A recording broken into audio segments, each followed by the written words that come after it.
Why does the Bible say that God is a jealous God?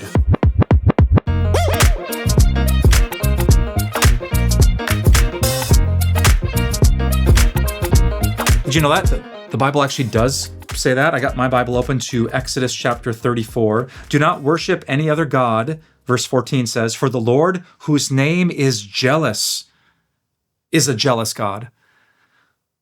In fact, my version of the Bible right here capitalizes the J in jealous. God's name is jealous. He is, the Bible says, a jealous God. Now you might say, wait, that's like saying he's a vengeful God or a petty God or a cruel God or a hateful. Jealous is a bad word, isn't it? So how could a good God connect himself to something bad like jealousy? But we tell our kids and our friends not to be jealous. Why would God take that label for himself?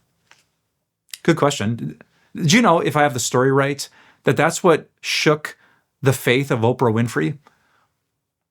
Having been raised in a Christian church, she one time heard in church this verse, I think, or one similar to it, that God is a jealous God. And she said to herself that's not right. I don't want to follow a God who is like that. So this is a serious question. If we're going to surrender everything to God, to trust him completely, how can we trust him if he describes himself like this? Here's the answer. The word jealous does not just mean petty or insecure. One definition of the word is fiercely protective.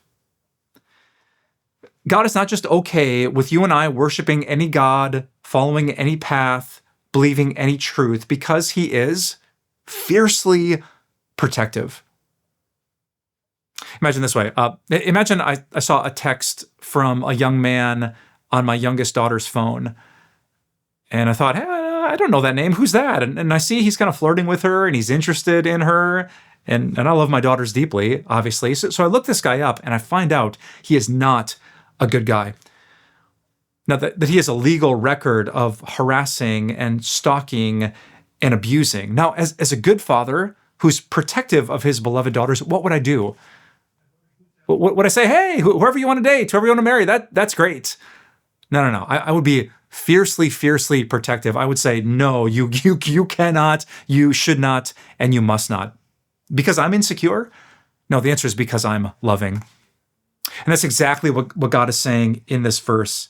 Do not worship any other God, because he knows that foreign false gods are abusive and destructive, that they promise everything, but they're not real, that they can't bless you. You'll sacrifice so much for them, and they will give nothing back to you. God, without shame or regret, says, I am jealous. I am fiercely protective of you. You are my son and my daughter, and I want to save you from lies and deception, because what I want most in the end is your ultimate happiness. That's why God would send his son, to fiercely protect you from your own sin. It's why God would give his commands to fiercely protect you from false gods. Don't say it with embarrassment or shame. Our God is a jealous God. Hey, thanks for catching this episode of Ask Pastor Mike. Make sure to like, comment, share, and follow Time of Grace on whatever platform you're using so you can see more content just like this. And if you have any questions you'd like to see addressed in a future episode, please send it to us. You can write us questions@timeofgrace.org. I'll see you next time.